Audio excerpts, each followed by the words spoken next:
tá? Das escolas de governo. O que são as escolas de governo? Tá? Então, a primeira coisa que eu coloco é o parágrafo 2º do artigo 39 da Constituição Federal. A União, os Estados e o Distrito Federal, olha, a União, os Estados e o Distrito Federal. Você pode ver que não tem municípios aí, tá?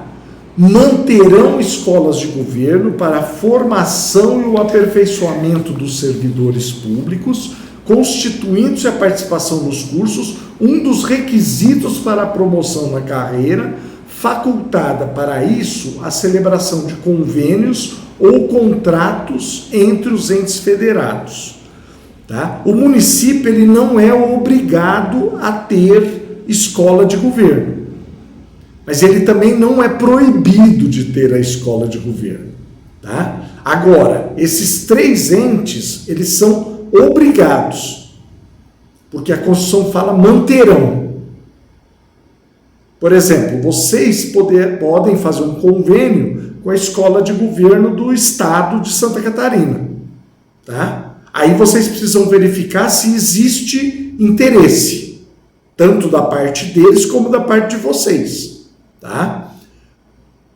E se aquele convênio vai atender às necessidades de vocês. Porque muitas vezes, quando a gente fala de capacitação funcional, ela é algo que precisa ser muito focada.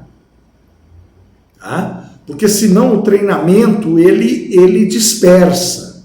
Esse é um ponto que a gente precisa tomar bastante cuidado. Por quê? Porque às vezes o treinamento dispersa. Eu já vi muito acontecer isso. Por exemplo, você faz um monte de treinamento, obriga praticamente as pessoas a fazerem a capacitação e no final ele não tem aplicabilidade adequada. Ou porque não contratou o programa correto, ou porque não era necessário aquele treinamento. Tá?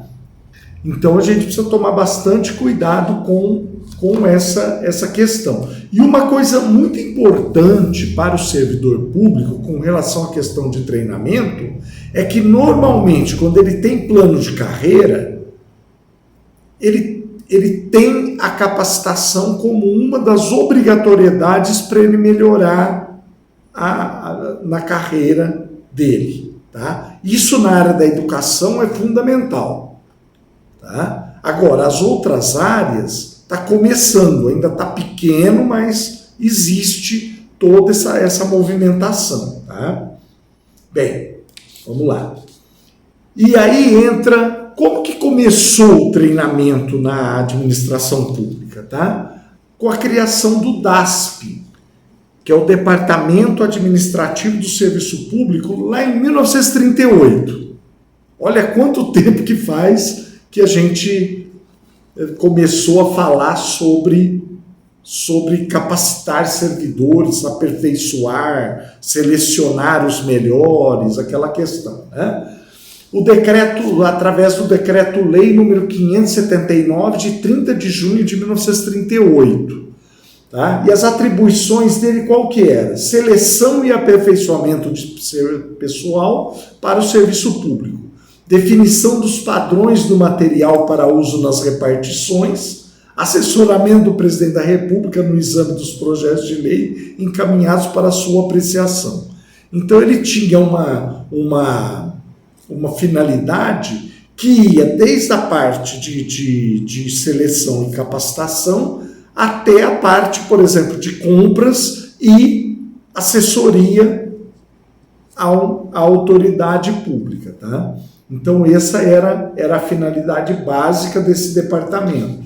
E atualmente, as escolas de governo, porque esse DASP era tipo uma escola de governo, tá?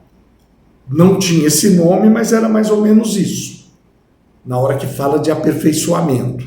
Hoje a gente não usa mais a palavra aperfeiçoamento, né? A gente usa capacitação, a gente usa treinamento, a gente usa a palavra acompanhamento, orientação, né? Eu ainda sou um pouco cético em usar palavras mais modernas, né? Tipo mentoria, coaching. Eu não gosto dessas palavras, eu acho que elas não refletem adequadamente o que você está falando, né? Ela na minha opinião, ela é muito mais um modismo do que algo real quando a gente está falando de recursos humanos, de gestão de pessoas, tá? E atualmente ocupa um espaço importante na capacitação dos servidores públicos das diversas esferas governamentais, tanto do Poder Executivo quanto do Legislativo, estando inseridas também no contexto das autarquias, das fundações e das demais entidades públicas. Então, por exemplo, quando você fala de uma escola de governo, ela pode ser montada ou no Legislativo ou no Executivo e abranger, inclusive, as autarquias, as fundações, as empresas públicas. Não há problema nenhum, desde que ela consiga ter uma capilaridade adequada para atingir todas as necessidades dessas organizações. Por exemplo, uma escola de governo que eu fiz treinamento e que eu acho que é bem estruturada é a da Prefeitura Municipal de Campinas, tá?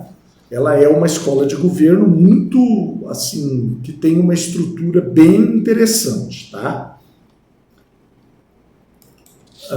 O termo escola de governo admite várias definições e vem sendo usado indistintivamente por organizações públicas, privadas ou não governamentais, destinadas à formação de quadros, à reciclagem de funcionários ou ainda a fóruns de debate, especialmente para os poderes executivo e legislativo e nas 3 esferas de governo. Porque ela não precisa também ser exclusiva para capacitação de servidores, viu, Michele? Eu posso usar a escola de governo também para a capacitação de munícipes. Não há problema com